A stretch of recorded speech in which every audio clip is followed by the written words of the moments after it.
Why modern society crowns the shallow as winners. There's a strange paradox at the heart of modern life. We live in an era where information is limitless, where ideas can travel across the globe in seconds, where we have access to the greatest minds in history with a single tap, and yet, when we look around, it isn't depth that rises to the top.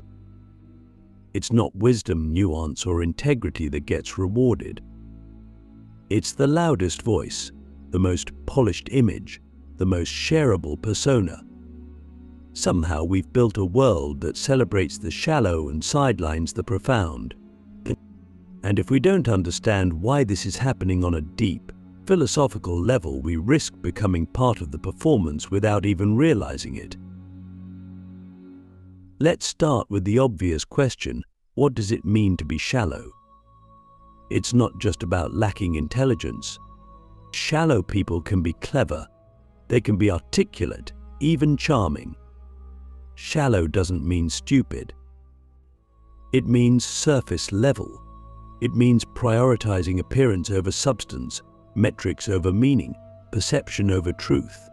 And modern society is designed from the ground up to reward exactly that.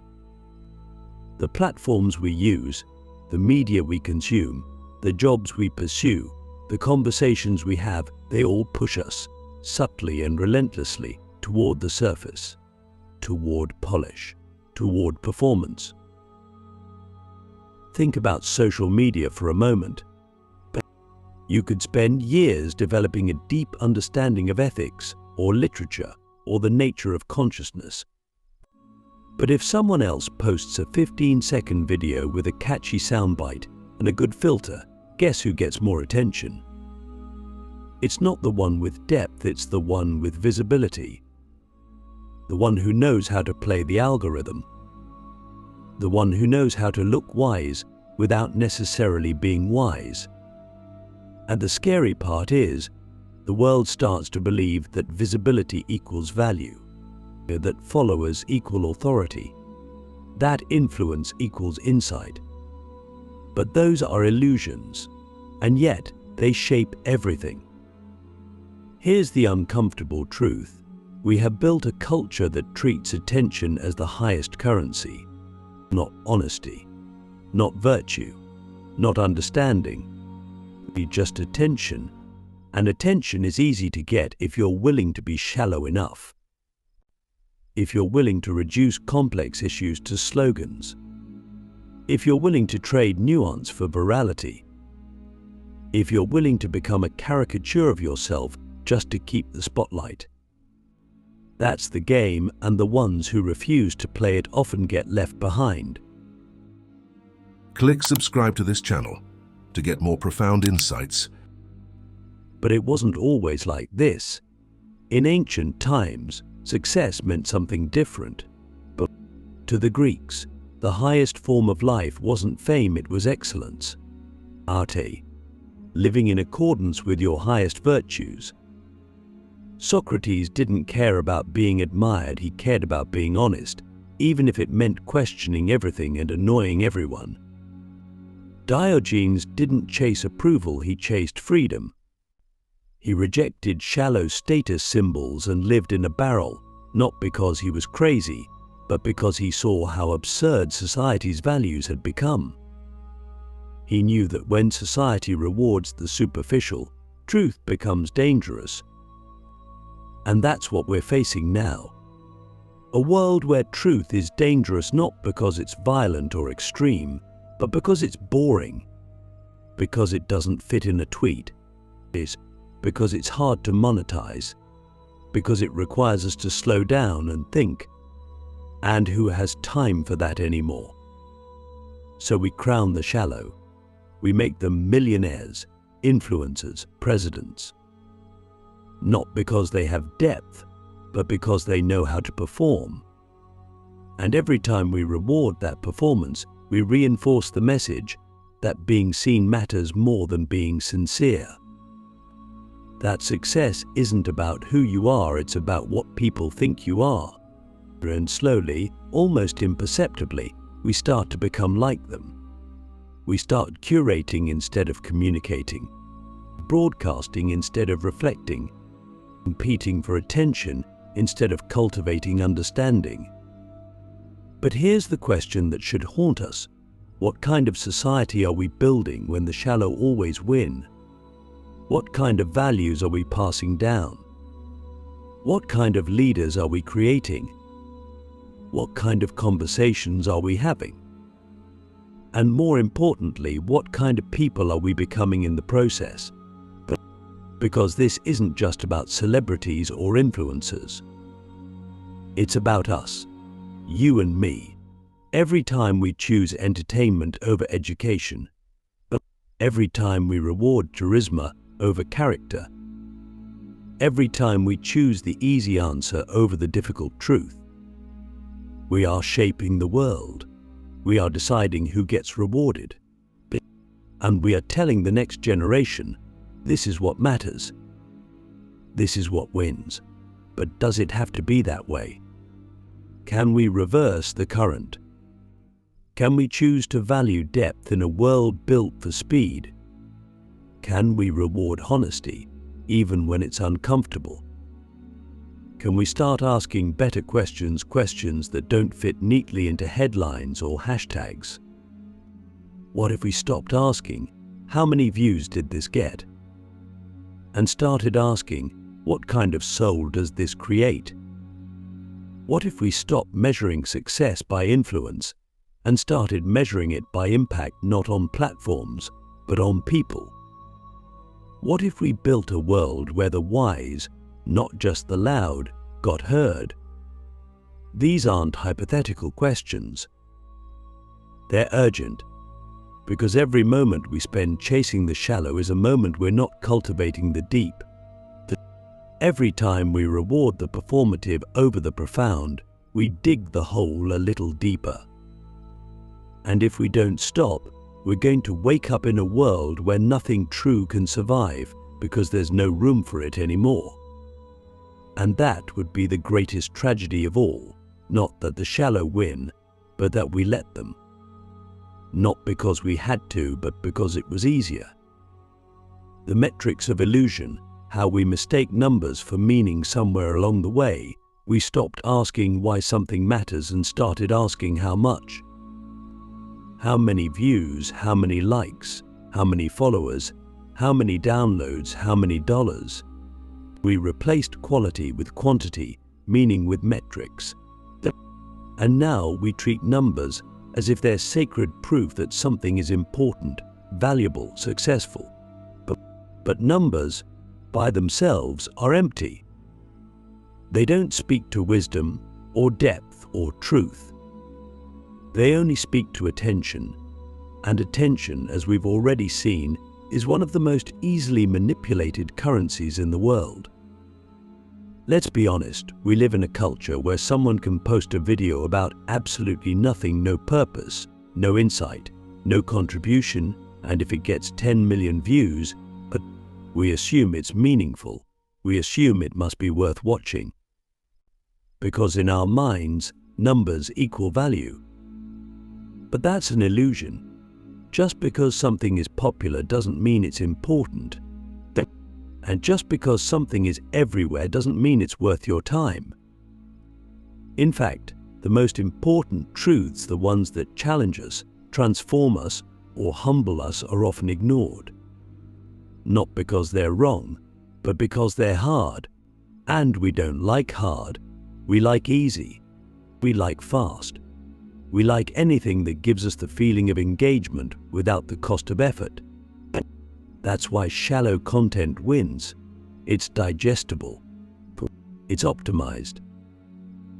It tells you exactly what you want to hear and never asks for too much in return.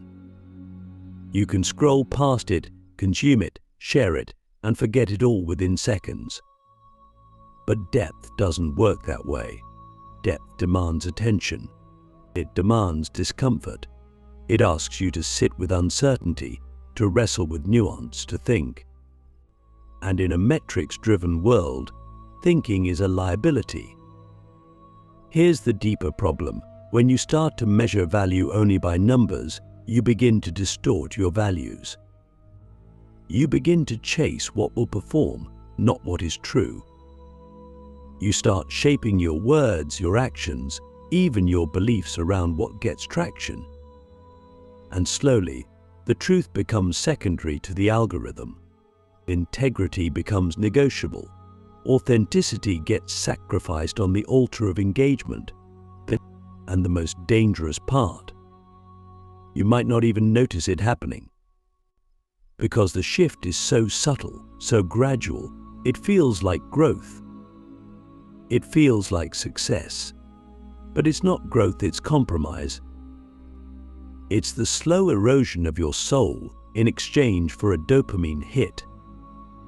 Ask yourself this: would you still say what you believe if you knew no one would clap? Would you still make what you love if it never went viral? Would you still stand for your values if they never trended? Because those questions reveal who you are beneath the metrics. They expose the difference between meaning and manipulation. And most of us, if we're honest, have been seduced by the numbers at some point. We've edited ourselves, diluted our message, or followed trends we didn't believe in just to stay visible, just to stay relevant. But relevance isn't the same as resonance, and visibility isn't the same as virtue. Just because people are looking at you doesn't mean they see you. Just because your words are shared doesn't mean they're understood. And just because your life looks successful doesn't mean it's real. That's the trap of the metrics illusion. It convinces you that being measured is the same as being meaningful. So how do we resist it? How do we live meaningfully in a world obsessed with measurable success?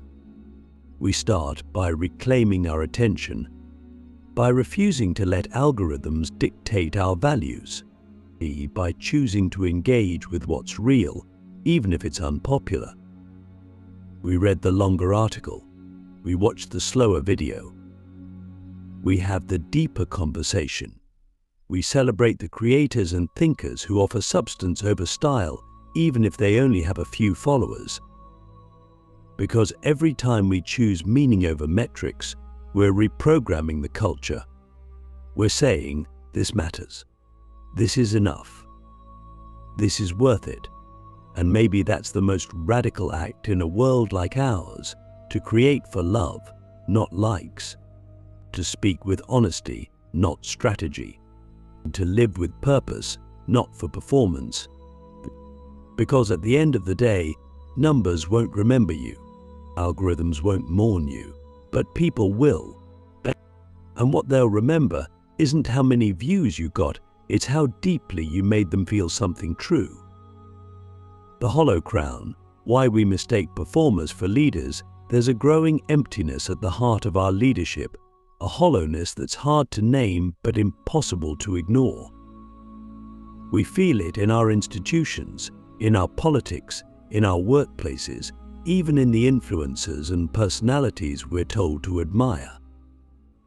They speak with confidence, they wear the right clothes, they smile at the right moments, they say the right things, but when you look deeper, something is missing. There's no anchor, no depth, no real conviction behind the words. They lead not because they have vision, but because they have visibility. They rise not because of wisdom, but because they know how to perform. And yet, we keep giving them the crown. We keep mistaking the actors for the leaders. Why? Because we've been trained consciously or not to respond to appearance more than substance. In a world governed by screens, by soundbites, by curated personas, the line between leadership and performance has blurred. The person who can capture your attention becomes the person you trust. The person who can entertain you becomes the person you follow. But leadership is not entertainment. But leadership is sacrifice. It's responsibility. It's the willingness to carry weight that others can't or won't. And very few people are willing to do that anymore because carrying weight doesn't trend. It doesn't go viral. It doesn't come with applause. It comes with silence, with solitude, with criticism. And most performers are allergic to that. Now let's go deeper. Why do we accept this kind of leadership? Why are we so easily fooled by charisma, by status symbols, by the illusion of certainty? Because, in truth, most of us are afraid of uncertainty, afraid of thinking for ourselves, afraid of the responsibility that comes with being truly free. And so we outsource that responsibility. We look for someone who speaks with authority so we don't have to wrestle with doubt. We follow whoever seems most confident because we confuse confidence with competence. But confidence can be faked. Competence cannot. And yet, the fake is often what we reward. That's why the crown is hollow. It's not made of wisdom. It's made of mirrors. It reflects back what we want to see: strength, certainty, clarity. But when you take off the crown and look inside, you often find nothing. Just echo chambers and branding and well-rehearsed talking points. And that's not a judgment, it's a tragedy. Because while we're busy crowning performers, the true leaders are the ones who think deeply, who act ethically, who speak truth, even when it costs them, are often ignored. They're too quiet, too complex, too inconvenient. They don't fit neatly into the story we want to tell ourselves. And here's the part that should disturb us the most. We don't just choose these hollow leaders, they reflect us. If we didn't value performance so much, they wouldn't rise. If we demanded substance over spectacle, the game would change. But we don't. We reward the illusion. We like being entertained more than we like being challenged. We want quick answers instead of enduring questions. But we want someone who looks like a leader instead of someone who lives like one. So what happens when the crown lands on the wrong head? What happens when we give power to people who are skilled at gaining attention but unskilled at holding responsibility? We get chaos, we get corruption, we get systems built on sand. And when the storm comes, and it always does, the whole thing collapses. Because performance can't hold weight. Only principles can. Only character can. Only truth can. And maybe that's the hidden message in all of this. We don't just need better leaders, we need to become better followers. Not in the sense of blind obedience, but in the sense of discernment. We need to stop being seduced by the show and start asking better questions. Does this person stand for something beyond themselves? Have they done the slow, painful work of self-reflection? Are they willing to say the hard thing, even if it costs them support? Because leadership isn't about being liked. It's about being real. And the real is often messy. It's inconsistent. It's vulnerable. It doesn't fit into a headline, but it's also the only thing that lasts. Performers rise fast and fall faster. But real leaders, they endure, not because they're flawless, but because they're rooted in truth, in humility, in service. So maybe it's time we stop giving the crown to the loudest voice in the room. Maybe it's time we stop confusing a well-lit stage with a well-lived life. Maybe it's time we remember that the greatest leaders in history rarely looked like what we expect. They weren't perfect, they weren't polished, but they were true. Unfollow the illusion: how to reclaim depth in a shallow world, in a society drowning in distraction. Reclaiming your depth is an act of rebellion. And to choose stillness over stimulation, nuance over noise, truth over trend that's no longer just a personal preference. That's a philosophical revolution. Because the world we've built is engineered to keep us shallow. It rewards speed, simplicity, and spectacle. You are not supposed to think deeply anymore. You are supposed to scroll, and to consume, to react, to perform, but never to stop and ask yourself, what kind of life am I actually living?